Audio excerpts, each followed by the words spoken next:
আসসালামু আলাইকুম। প্রিয় শিক্ষার্থীরা, সকলকে শুভেচ্ছা জানিয়ে আমি আমার আজকের নতুন ক্লাস নিয়ে তোমাদের সামনে উপস্থিত হয়েছি। তো আজকে আমাদের মূল আলোচনার বিষয় হলো কিভাবে ট্যাগ কোশ্চেন নির্ণয় করতে হয়।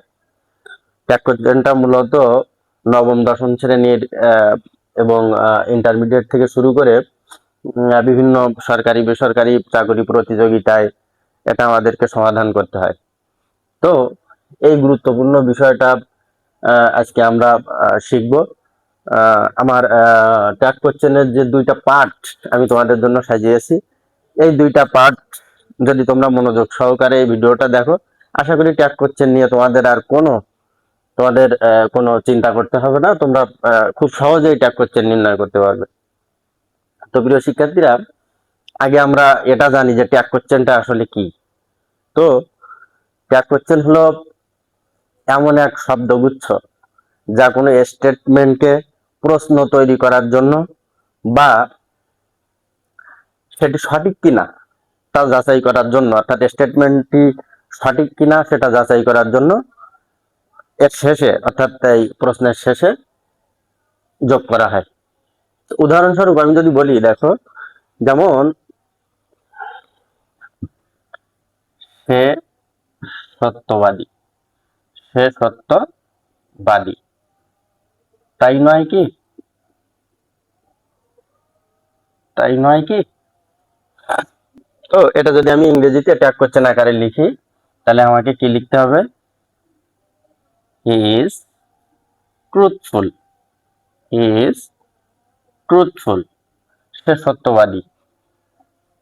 তো তাহলে আমার যেটা লিখতে হবে, শেষে অবশ্যই প্রশ্নবোধক চিহ্ন দিতে হবে এখানে। তাহলে আমার লিখতে হবে অক্সিলারি ভার্ব আছে ইজ, নট যোগ করতে হবে যেহেতু বাক্যটি অ্যাফার্মেটিভ, নেগেটিভ করতে হবে।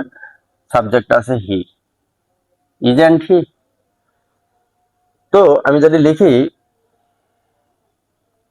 সে সত্যবাদী নয়, সে সত্যবাদী নয়, তো সেক্ষেত্রে সে সত্যবাদী নয়, তাই না? তো এটা যদি আমি লিখি he is not truthful, he is not truthful, এটাকে ট্যাগ কোশ্চেন করতে গেলে আমার কি করতে হবে? তাহলে নেগেটিভ আছে, অক্সিলারি ভার্বের সাথে নট যোগ আছে, তাহলে নট তো উঠে দিতে হবে, অ্যাফার্মেটিভ করতে হবে। ইজ সাবজেক্ট হিসেবে কি আছে? হি, ইজ হি, তাই না? এই এই হলো মূলত আমাদের ট্যাগ কোশ্চেনের যে বিষয়টা। তো প্রিয় শিক্ষার্থীরা, আমি যে দুইটা পার্ট তোমাদের জন্য সাজিয়েছি, আজকে ট্যাগ কোশ্চেনের পার্ট 1 নিয়ে আলোচনা করব। আশা করি তোমাদের ট্যাগ কোশ্চেন নিয়ে সকল ভীতি কেটে যাবে ইনশাআল্লাহ। তো আমাদের আজকের যে বিষয় অর্থাৎ সাবজেক্ট হচ্ছে ট্যাগ কোশ্চেন। সাবজেক্ট হচ্ছে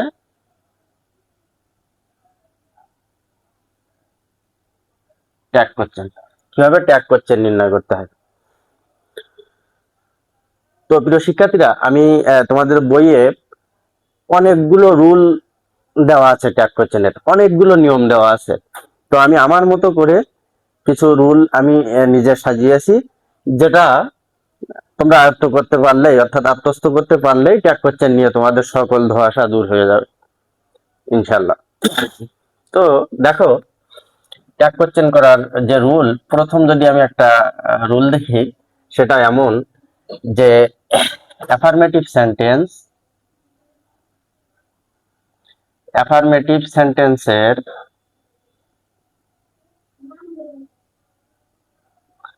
অ্যাফার্মেটিভ সেন্টেন্সের ট্যাগ কোশ্চেন গুলো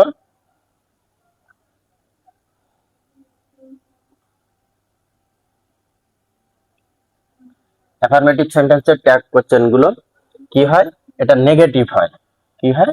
নেগেটিভ হয়ে থাকে, নেগেটিভ হয়ে থাকে। এবং নেগেটিভ সেন্টেন্সের ট্যাগ গুলা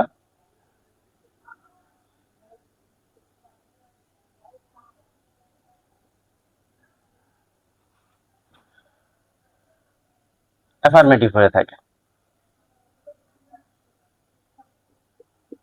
অ্যাফার্মেটিভ হয়ে থাকে।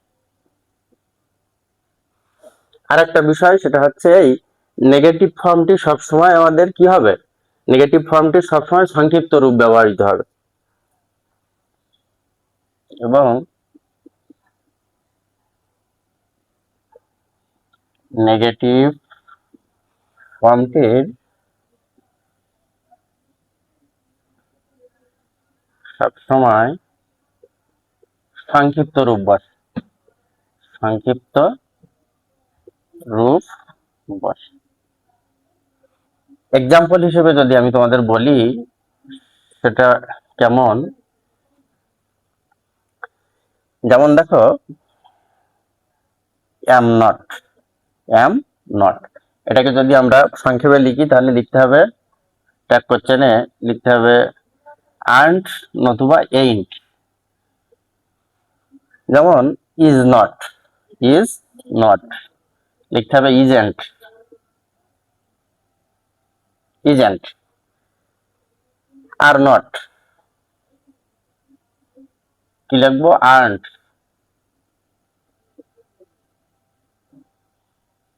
aren't। তারপরে কি was not লিখবো wasn't, were not,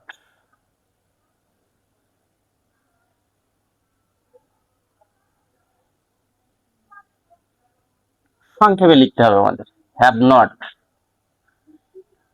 যেমন haven't, it is।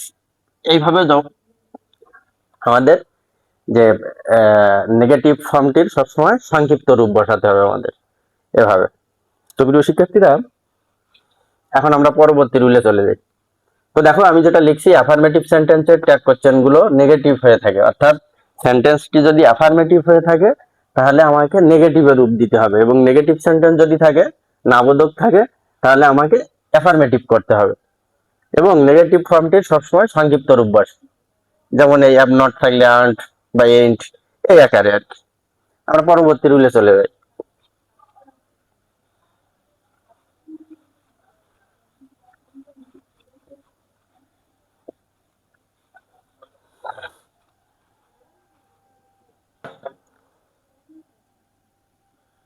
পরবর্তীটা হচ্ছে মূল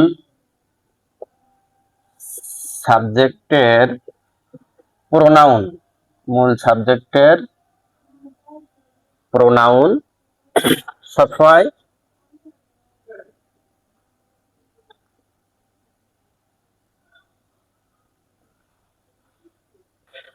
ট্যাগ কোশ্চেনের সাবজেক্ট হিসেবে ব্যবহৃত হয়।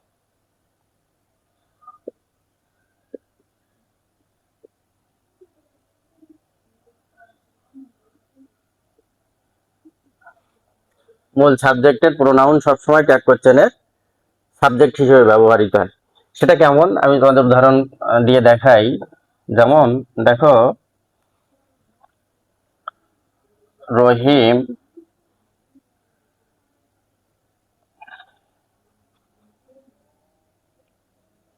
reads a book, Rahim reads a book, এরকম থাকবে। তো দেখো এখানে বাক্যে আমার মূল ভার্ব আছে রিডস, অর্থাৎ ভার্বের শেষে এস বা ইএস যদি থাকে তাহলে আমরা এখানে ডাস বসাতে পারি। আমি পরবর্তী রুলে এগুলো স্পষ্টভাবে তোমরা ধারণা লাভ করতে পারবা যে কেন ডাস হলো। অর্থাৎ বাক্যে যদি মূল ভার্ব থাকে তাহলে সেক্ষেত্রে ডু ডিড ডাস বসে, কোন ক্ষেত্রে ডু, কোন ক্ষেত্রে ডিড, কোন ক্ষেত্রে ডাস বসে সেটা আমি পরবর্তী আলোচনায় স্টেপ বাই স্টেপ তোমাদের কাছে তুলে ধরবো। তো এখানে আছে রিডস ডাস, তাহলে আমরা বসাবো এস বাই এস থাকলে আমরা ডাস বসাবো ভার্বের শেষে, মূল ভার্বের শেষে এস বাই এস ডাস। আমি আগেই বলছি যে অ্যাফার্মেটিভ হলে নেগেটিভ করতে হয়। তাহলে এই আরেকটা বিষয় যেটা আমাদেরকে জানা একান্তই প্রয়োজন, আমরা ট্যাগ কোশ্চেন করার সময় মূলত আমাদের মূল যে ফোকাস থাকবে সেটা হলো এই যে ভার্ব, ভার্ব অক্সিলারি ভার্ব হোক আর মেইন ভার্ব হোক, ভার্ব এবং সাবজেক্ট, বাকিগুলো আমাদের আর কিছুই দেখার দরকার নেই। আমরা যে জিনিসটা মেইনলি দেখবো সেটা হলো ভার্ব এবং সাবজেক্ট, এই দুইটা জিনিস দেখে আমাকে ট্যাগ কোশ্চেন নির্ণয় করতে হবে। তো দেখো এখানে ডাজ যেহেতু অ্যাফার্মেটিভ আছে তাহলে নট করতে হবে সংক্ষেপে ডাজেন্ট, যেটা দেখালাম একটু আগেই। এখন এর প্রোনাউন বসাতে হবে, অর্থাৎ নাউনের পরিবর্তে যেটা বসে সেটাই হচ্ছে প্রোনাউন, অর্থাৎ বিশেষ্যের পরিবর্তে যেটা বসে সেটাই সর্বনাম। ইংরেজিতে এটাকে প্রোনাউন বলে, আমরা বাংলায় যেটা পড়েছি। তো এখানে রহিম, রহিমটা হচ্ছে কি একজন পুরুষ ছেলে, তাহলে সেক্ষেত্রে আমরা কি বসাতে পারি, হি বসাতে পারি। উদাহরণস্বরূপ আরো একটা তোমাদের দেখাই, যেমন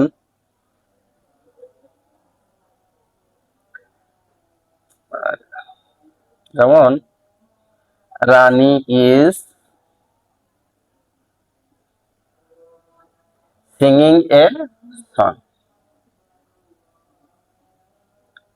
রানী একটি গান গাচ্ছে।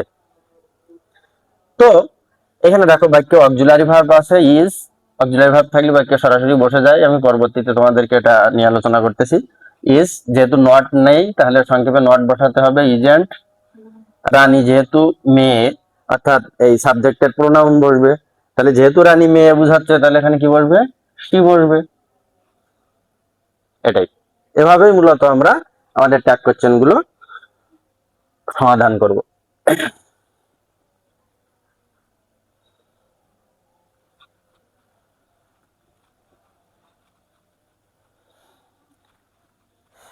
প্রিয় শিক্ষার্থীরা, এর পরবর্তী রুল আমি যেটা তোমাদের জন্য সাজিয়েছি সেটা হলো, এরপরে বাক্যে অক্সিলারি ভার্ব যদি থাকে,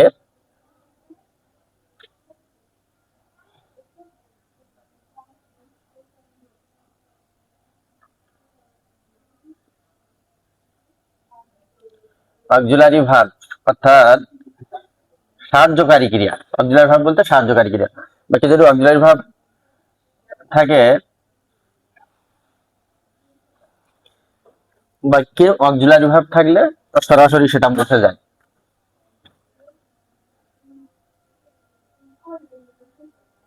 সেটি সরাসরি বসে যায়।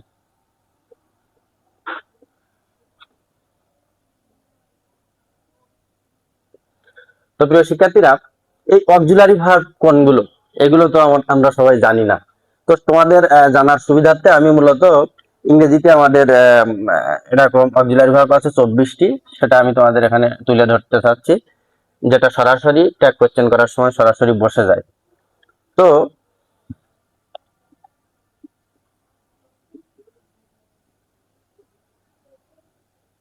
মোট 24টি, এদেরকে মডারেটর বলে, মডারেট।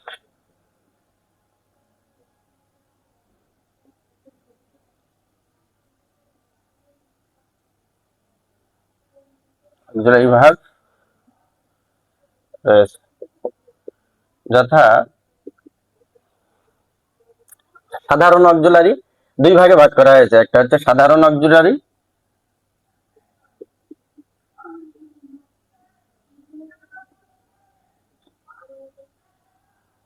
আর একটা হচ্ছে modal auxiliary.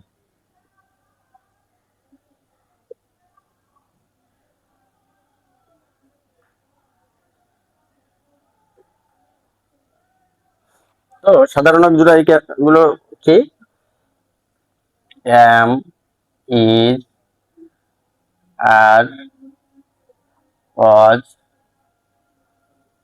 were,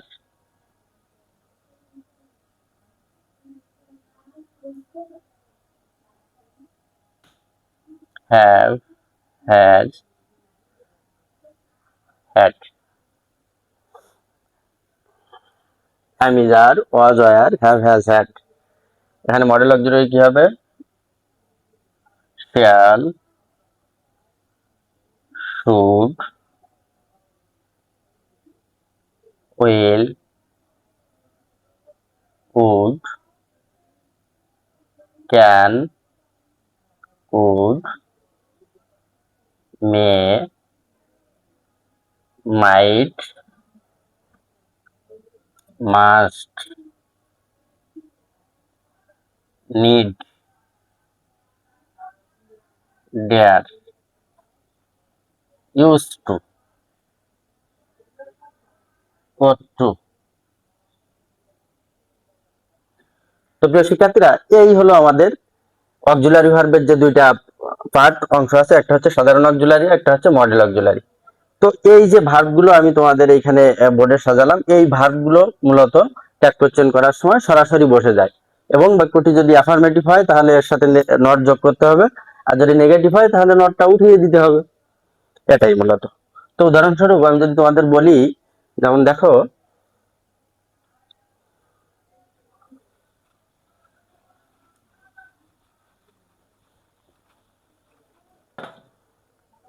example,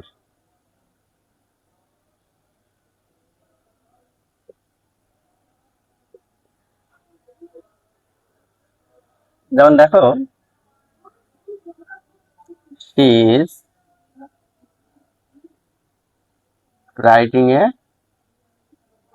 letter, she is writing a letter, সে একটি চিঠি লিখছে। তো এক্ষেত্রে দেখো আমি আগে তোমাদের বলেছি যে ট্যাগ কোশ্চেন নির্ণয়ের সময় আমরা কি দেখব, ভার্বটা কি, অক্সিলারি ভার্ব নাকি মেইন ভার্ব, আর সাবজেক্টটা দেখব। তো অক্সিলারি ভার্ব বলে সরাসরি বসে যাবে, তাহলে ইজ আছে এখানে, সরাসরি বসে যাবে। যেহেতু নট নেই অ্যাফার্মেটিভ সেন্টেন্স, তাহলে নট যোগ করে দেবো, ইজেন্ট, সাবজেক্ট আছে কি শি, তাহলে এখানে তো প্রোনাউন আছেই, তাহলে শি বসে যাবে। দেখো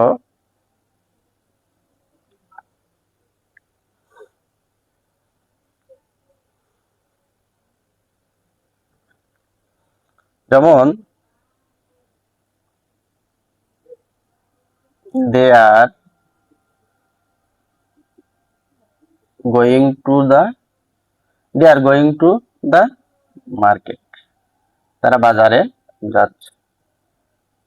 তো দেখো এই বাক্যের অক্সিলারি ভার্ব, এই সেন্টেন্সে অক্সিলারি ভার্ব আছে আর, তাহলে আরটা সরাসরি বসে যাবে। নট যেহেতু নেই, নট বসাতে হবে সংক্ষেপে। প্রোনাউন কি আছে, দে, সরাসরি বসে গেল। এই মূলত আমরা এই নিয়ম প্রয়োগ করে আমরা কিন্তু খুব সহজে ট্যাগ কোশ্চেন সমাধান করতে পারি। আমরা পরবর্তী রুলসে চলে যাই।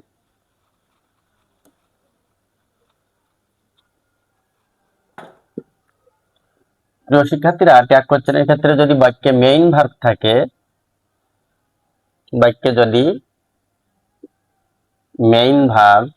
বাক্যে মেইন ভার্ব থাকলে কি বসে, ডু ডিড ডাজ বসে, বা ডাজ,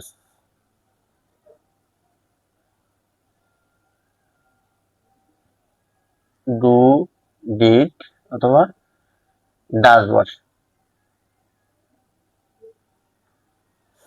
যেমন দেখো বাক্যে মেইন ভার্ব থাকলে, যেমন দেখো উদাহরণস্বরূপ আমি লিখতে পারি করিম প্লেস ফুটবল, করিম প্লেস ফুটবল। দেখো এই বাক্যে কিন্তু আর অক্সিলারি ভার্ব নেই, এখানে মেইন ভার্ব প্লেস, করিম প্লেস ফুটবল, করিম ফুটবল খেলে। তো সেক্ষেত্রে এখানে ভার্বের শেষে অর্থাৎ এস বা ইএস রয়েছে, তো সেক্ষেত্রে ডাজ বসতে পারে। আবার কি আরেকটা বিষয় হচ্ছে, যেহেতু এখানে মেইন ভার্ব আছে, এখন এখানে দেখতে হবে ডু কোথায় বসবে, ডিড কোথায় বসবে, বা ডাজ কোথায় বসবে। এটা আমি শেষে তোমাদের বিশেষ দ্রষ্টব্য দিয়ে লিখে দিচ্ছি মূলত। তো আমাদের যে বিষয়টা প্রেজেন্ট টেন্স, অর্থাৎ সেন্টেন্সটা যদি প্রেজেন্ট টেন্স বোঝায় তাহলে আমরা ডু ব্যবহার করব এবং ডাজ ব্যবহার করব, আর যদি পাস্ট টেন্স বোঝায় তাহলে ডিড ব্যবহার করব। তো এটা তো থার্ড পারসন সিঙ্গুলার নাম্বার বোঝাচ্ছে ভার্বটা, তো সেক্ষেত্রে এখানে এস বা এস যুক্ত থাকলে আমরা ডাজ বসাবো, সেক্ষেত্রে বসাবো ডাজ বসাতে পারি। আর যেহেতু এখানে বাক্যটা অ্যাফার্মেটিভ, তাহলে এর সাথে নট যোগ করতে হবে সংক্ষেপে, ডাজেন্ট। করিম এর প্রোনাউন কি হবে, হি, ডাজেন্ট হি। আর একটা উদাহরণ দেখি আমরা,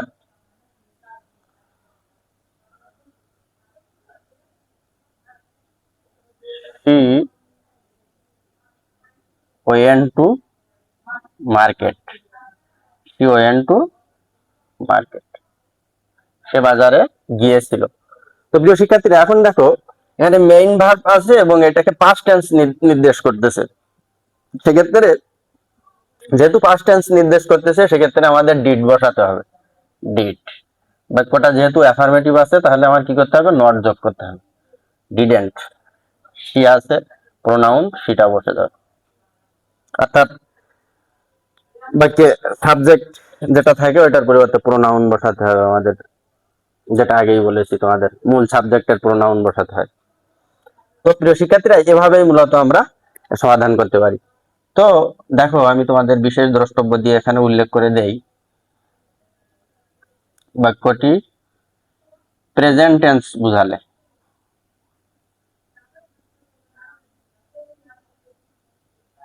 প্রেজেন্ট টেন্স বুঝালে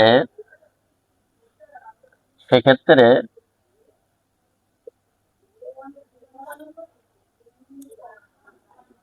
ডু অথবা ডাজ, এবং পাস্ট টেন্স বুঝালে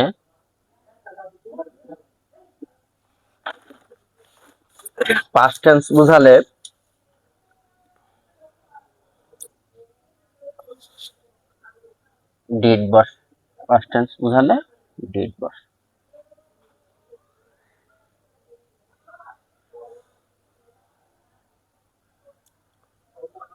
তো এভাবে মূলত আমরা সমাধান করতে পারি, এক কোশ্চেন সহজে নির্ণয় করতে পারি।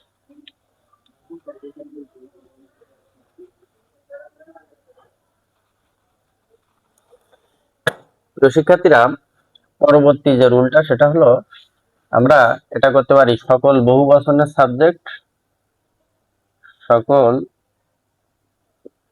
বহুবচনের সাবজেক্ট ডে হবে। উদাহরণস্বরূপ আমি যদি তোমাদেরকে বলি,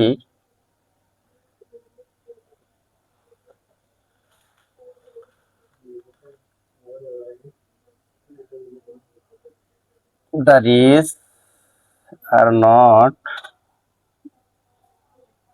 always happy, the rich are not always happy, অর্থাৎ ধনীরা সর্বদা সুখী নয়। তো আমরা যেটা করতে পারি, দেখো এখানে অক্সিলারি ভার্ব আছে আর নট, বাক্যটা হচ্ছে কি নেগেটিভ, তাহলে আমাকে অ্যাফার্মেটিভ করতে হবে। তো অ্যাফার্মেটিভ করতে হলে কি করব, আমার অক্সিলারি ভার্বটা সরাসরি বসে যাবে, তাহলে সেক্ষেত্রে আমরা কি করব, আর নট তো উঠে যাবে যেহেতু অ্যাফার্মেটিভ করতে হবে।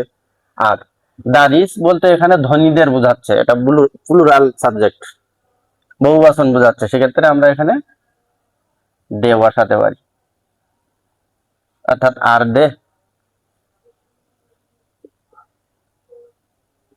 আর একটা উদাহরণ যদি আমরা দেখি,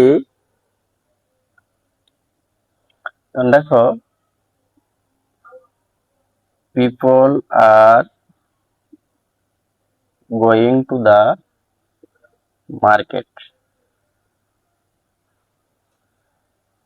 সেক্ষেত্রে দেখো এখানে আমার দেখতে হবে মূলত ভার্ব এবং সাবজেক্টটা।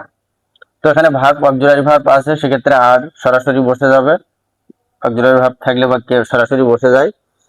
বাক্যটা অ্যাফার্মেটিভ, তাহলে আমাকে নেগেটিভ করতে হবে, তাহলে আর এর সাথে সংক্ষেপে নট যোগ করতে হবে। আর এখানে পিপল, পিপল বলতে অনেকগুলো লোককে বোঝাচ্ছে, লোকজন বোঝাচ্ছে, তাহলে এখানে আমার সাবজেক্ট কি বসাতে হবে, ডে বসাতে হবে। তো প্রিয় শিক্ষার্থীরা, আমরা কিন্তু এভাবেই খুব সহজেই ট্যাগ কোশ্চেন সমাধান করতে পারি। তো এটাই হলো আমাদের পার্ট 1 এর প্রথম আলোচনা।